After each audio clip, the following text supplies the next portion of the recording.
2200 करोड़ रुपए बिहार के लिए आवंटित किया गया है केंद्र सरकार से।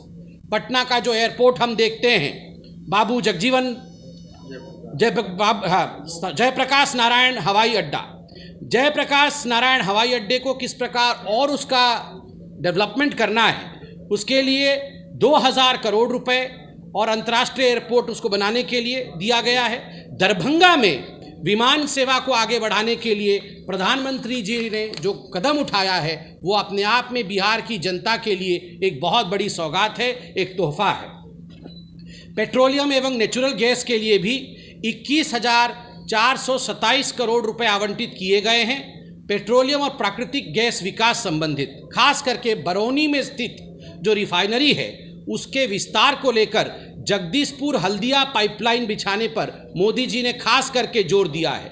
पटना में एलपीजी का जो संयंत्र है उसकी क्षमता को बढ़ाया गया है और मुजफ्फरपुर में एलपीजी प्लांट का निर्माण, यह विषय रखा गया है। आधारभूत संचार का विस्तार करने के लिए, जिसमें कि व्यावसायिक विस्तार, व्यापार का विस्तार और आवागमन का विस्तार, आपकी कनेक्टिविटी के लिए एक विशेष पैकेज दिया गया है। वो 54,713 करोड़ का है, जिसमें 27,000 से अधिक जो किलोमीटर की सड़कें बिहार में राजमार्गों का निर्माण हुआ है। ग्रामीण सड़क योजना के तहत बिहार में लगभग 22,500 किलोमीटर लंबी सड़कें बनाई गई है। यह अपने आप में एक बहुत बड़ी अचीवमेंट है। भारतमाला प्रोजेक्ट के अंतर्गत भारत नेपाल सीमा पर रक्सौल और सोनबर्मा के बीच सामरिक और सीमा सुरक्षा के लिए जिस प्रकार 1800 करोड़ रुपए खर्च करके 90 किलोमीटर। क्यों बोल रहे हैं? खड़ा होकर आप नेता की तरह बैठिए ना, पत्रकार है कि नेता? बैठिए। सवाल है रघुवंश को लेकर कि जिस तरीके से रघुवंश सिंह की मृत्यु को लेकर राजनीति की जा रही है, ठीक है, जो भी चिट्ठी आई कुछ दिन पहले तक जेडीयू उनको मानसिक डिरेल बोला जाता था, उनको एक सप्ताह 10 दिन तक पहले तक। अचानक सवाल ये है कि कैसे इतने पूजनीय हो गए रघुवंश सिंह की? आज जेडीयू भी, बीजेपी भी सब उनको सम्मान दे रही है। क्या केवल राजपूत वोट बैंक को लेकर तो इस तरह की राजनीति हो रही है? देखिए, भारत का और बिहार की संस्कृति है, जो व्यक्ति हमारे बीच में नहीं है, चाहे वो हमारे मत का हो चाहे वो हमारे मत का नहीं हो, उनकी आत्मा का सम्मान करना, उनके लिए प्रार्थना करना, ये हम सब का, ये इस धरती की खुशबू है साहब। जो चला गया है उसके विरोध में कोई नहीं बोलता है। और दूसरी बात है, देखिए, इसमें कोई दो मत नहीं है कि रघुवंश बाबू एक बहुत बड़े स्टेचर के नेता थे। बहुत वर्षों तक जिस प्रकार की राजनीति उन्होंने किया है, पूरा हिंदुस्तान ने उनकी राजनीति को देखा है। उनके लिए और जिस पार्टी से वे जुड़े थे, जिस पार्टी के लिए उन्होंने अपने शरीर का कण कण और अपने जीवन का क्षण क्षण दे दिया, उस पार्टी के अगर एक नेता कह दे कि ये कौन थे, ये तो केवल एक लोटा भर पानी था, समुंदर से एक लोटा पानी चला गया तो क्या फर्क पड़ता है? इससे किसी पार्टी नहीं, पूरे मानव मात्र को फर्क पड़ता है। कोई भी आप साधारण बिहार के किसी भी व्यक्ति से पूछिए, उसको खराब लगा होगा। हमारे मतभेद हो सकते हैं, मनभेद नहीं है, मगर किसी के लिए इस प्रकार से कह देना कि इसका वजूद नहीं था, और इसीलिए मैंने कहा कि इस प्रकार की ओछी राजनीति कभी नहीं होनी चाहिए, खास करके जो व्यक्ति चला गया हो उसके लिए। देखिए, नीतीश कुमार जी हमारे सीएम कैंडिडेट हैं, प्रधानमंत्री कह रहे हैं, इस पे उसके बाद भी आपको कोई संदेह है क्या? सर, ये बताइए कि आपने कहा कि बिहार में जो भी विकास हुआ है, आपने काफी विकास की चर्चा की थी, तो ये केवल बीजेपी को ही दिखता है, चिराग पासवान को ऐसा विकास नहीं दिखाई देता बिहार में? नहीं, देखिए, मैंने कहा मैं प्रवक्ता हूँ पार्लियामेंट्री। अब देखिए, किसको क्या दिख रहा है इस पर मैं कैसे जानूँ? मेरे को क्या दिख रहा है मैं तो बता रहा हूँ कि मेरे को ये सब दिखा है, बढ़िया बढ़िया काम मैंने बताया है।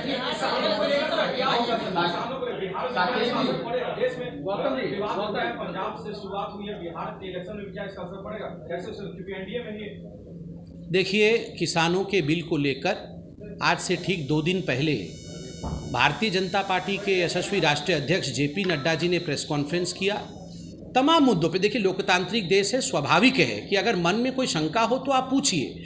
उन्हीं सभी शंकाओं का निवारण माननीय जेपी नड्डा जी ने स्पष्टतः किया। और किस प्रकार इन्हीं बिलों को लेकर, जो बिल अभी पारित हुए हैं, 3 बिल जो पारित हुए हैं लोकसभा में, इन्हीं बिलों का डिमांड कांग्रेस ने अपने 2019 के घोषणा पत्र में किया था कि हम आएंगे तो एपीएमसी एक्ट हटा देंगे, हम आएंगे तो वही सब करेंगे जो हमने किया है। उसके बाद उस पर राजनीति करना उचित नहीं है। और कल प्रधानमंत्री जी ने भी ट्वीट किया है, एमएसपी के साथ कोई छेड़खानी नहीं, एपीएमसी है। उसके बावजूद अगर किसी के मन में शंका है तो प्रश्न पूछा है, जवाब मिलेगा, बिल्कुल चिंता न करें। यह भी एक सामरिक और सीमा की सुरक्षा के दृष्टिकोण से क्या भारत सरकार कर रही है, यह हम दर्शाते हैं। धार्मिक स्थलों के बीच संपर्क हेतु राम मंदिर का निर्माण तो एक हम सब के लिए बहुत स्वागत योग्य विषय रहा है। पूरी हिंदुस्तान की जनता, पूरी भारत की जनता, विश्व की जनता आज धन्यवाद दे रही है। मगर जिस प्रकार श्री राम की जन्मस्थली अयोध्या और माँ सीता की जन्मस्थली जनकपुर को जोड़ने वाली जो राजमार्ग है, राम जानकी मार्ग के नाम से जाना जाएगा और उसके अंतर्गत बिहार में 4000 करोड़ रुपए आवंटित किया गया है। 200 किलोमीटर का ये लंबा संपर्क मार्ग बनाया जा रहा है। ऊर्जा के क्षेत्र में भी आप याद रखिए कि ऊर्जा एक बहुत महत्वपूर्ण क्षेत्र है। बक्सर में 10,000 करोड़ रुपए की लागत से 1300 मेगावाट बिजली संयंत्र का निर्माण किया जा रहा है। दीनदयाल उपाध्याय ग्राम विद्युत योजना के अंतर्गत बिहार को निरंतर बिजली की आपूर्ति प्रदान करने के लिए 5,880 करोड़ रुपए का आवंटन भी किया गया है। इसमें मैं कहना चाहूँगा, अब तो मंगल जी बिजलीकरण हो चुका है बिहार में, हमेशा बिजली रह रही है, अब तो लालटेन की आवश्यकता नहीं है। अब लालटेन नहीं चलने वाला है, लालटेन की आवश्यकता नहीं है। अब बिजली जलेगी और बिहार आगे बढ़ेगा, ऊर्जामय बिहार बनेगा, विकास युक्त बिहार बनेगा। अन्य महत्वपूर्ण कार्य जो किए हैं मैं शीघ्र आरंभ करके समाप्त करता हूं। मोदी सरकार ने उज्ज्वला योजना के अंतर्गत जिस प्रकार से पूरे देश में लगभग 5 करोड़ से अधिक सिलेंडर आवंटित किया, केवल बिहार में 7 सितंबर तक 86 लाख फैमिलीज को, 88 लाख परिवार को सिलेंडर दिया मोदी जी ने। प्रधानमंत्री मोदी जी ने 10 सितंबर 2020 तक 294 करोड़ रुपए की योजनाएं उन्होंने सौगात के रूप में भी अनाउंसमेंट है।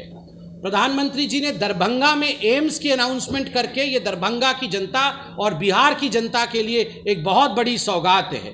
यह एम्स 750 बेड का होगा और लगभग उसमें 1360 करोड़ रुपए खर्च होने वाले हैं।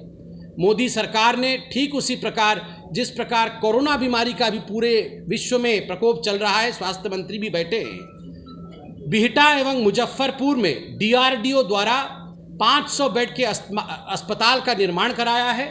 ये अपने आप में जो सजगता है मोदी सरकार की, इस सजगता को दर्शाता है। बंधुगण, ये जो चुनाव आने वाला है, ये बहुत महत्वपूर्ण चुनाव है। ये चुनाव, जैसा मैंने कहा, विकास वर्सेस युवराजों के बीच में है और इसमें कोई संदेह नहीं है कि अपने आप में यह एक पथ प्रदर्शक चुनाव होगा, अपने आप में एक रिकॉर्ड ब्रेकिंग चुनाव होगा और रिकॉर्ड मतों के साथ जो राजग की सरकार है वो बनेगी, एनडीए की सरकार बनेगी, सुशासन की सरकार बनेगी। बंधुगण, अभी हिंदुस्तान में हमने चीन को भी लेकर कई प्रकार के बयान देखे हैं। मैं आज भाजपा के प्रवक्ता के नाते नहीं, एक नागरिक के रूप में मैं आपसे पूछना चाहता हूं और आपके माध्यम से बिहार और हिंदुस्तान की जनता से पूछना चाहता हूं। जब हमारे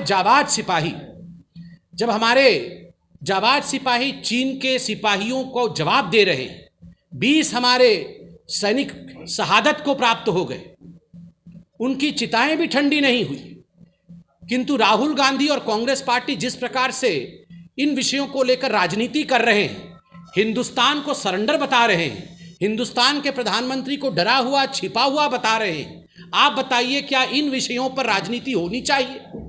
जब आदरणीय रक्षा मंत्री राजनाथ सिंह जी सदन के पटल पर विषयों को पूरे हिंदुस्तान के साथ श्याम सुंदर बोलिए, श्याम सुंदर जी। स्वामी जी, मेरा सवाल है कि एक आतंकी उग्रवाद है, सहयोगी चिराग पासवान लगातार जेडीयू पर हमला होने जा रहे हैं।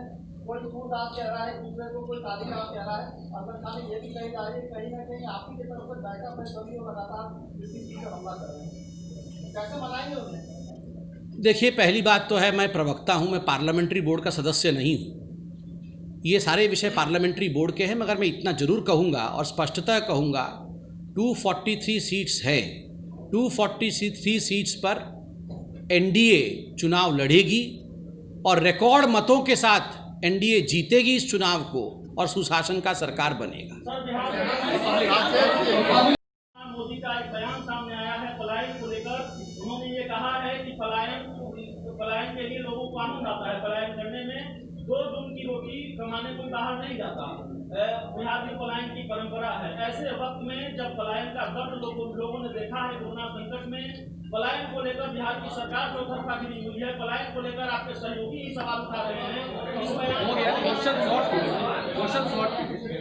देखिए, पहली बात तो मैं आपको बिल्कुल स्पष्टतः और सत्यता के साथ बताऊं कि मैंने सुशील जी के इस बयान को सुना नहीं है और जब तक मैं खुद न सुनूं मुझे कमेंट करना उचित नहीं होगा।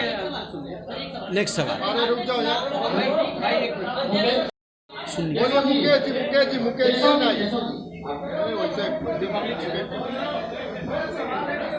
सबके सवालों का जवाब देंगे, आराम से एक एक करके पूछेंगे तो सुनाई देगा।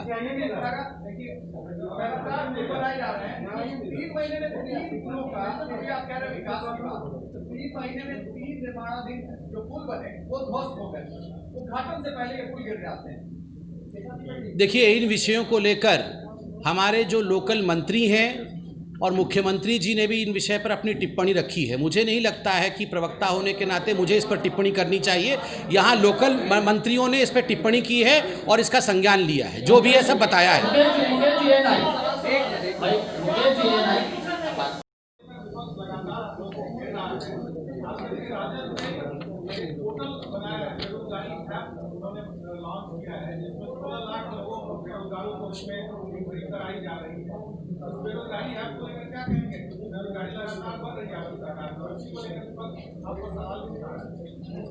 देखिए, जब आरजेडी के पास मौका था, अभी मैंने आपको बजट के विषय में बताया कि उस समय क्या बजट आवंटन होता था, अब क्या आवंटन होता है। जिस समय उनको मौका था उन्होंने क्या दिया बिहार को।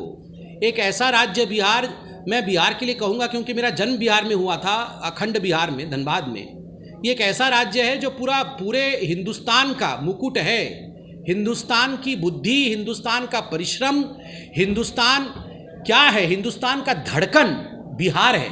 वैसे बिहार को कहाँ तक ले जाया जा सकता था, ये अपॉर्चुनिटी आरजेडी के पास था। क्या किया आरजेडी ने? उस समय उन्होंने कुछ भी अप्लाई नहीं किया, कोई भी डेवलपमेंटल पॉलिसी अप्लाई नहीं की। आज ऐप बना रहे हैं। जब अप्लाई करना था तो अप्लाई नहीं किया। आज ऐप बनाने से क्या होगा? ऐप बनाने से कुछ नहीं होता, ये दिखावटी कामों से कुछ नहीं होता है। मैं तो सिर्फ इतना पूछ रहा हूं दोनों भाइयों से, आपका परिवार अगर सिर्फ भ्रष्टाचार बंद कर देता तो न जाने कितना उन्नति हो जाता बिहार का। सारा कुछ हमारे पॉकेट में आ जाए, हम ही मॉल खोल ले, हम ही जमीन हड़प ले, सब कुछ हमारा हो, ऐसे विकास नहीं हो सकता है। बयान दे रहे हैं, आश्वस्त कर रहे हैं कि 1 भी इंच की जमीन कोई नहीं छीन सकता हिंदुस्तान का। हिंदुस्तान के संप्रभुता के साथ कोई खिलवाड़ नहीं कर सकता है। ऐसे में जो लोग हिंदुस्तान की सेना, हिंदुस्तान की सरकार, हिंदुस्तान का शौर्य को लेकर राजनीति करते हैं, उन्हें किसी भी कीमत पर चुनाव में जो जनता है, बुद्धिमान जनता है बिहार की, वो किसी भी प्रकार से उन्हें वोट नहीं देने वाली है, उन्हें सबक सिखाने वाली है। इतना ही मैं कहना चाहूँगा। कोई प्रश्न हो तो आप अवश्य पूछें।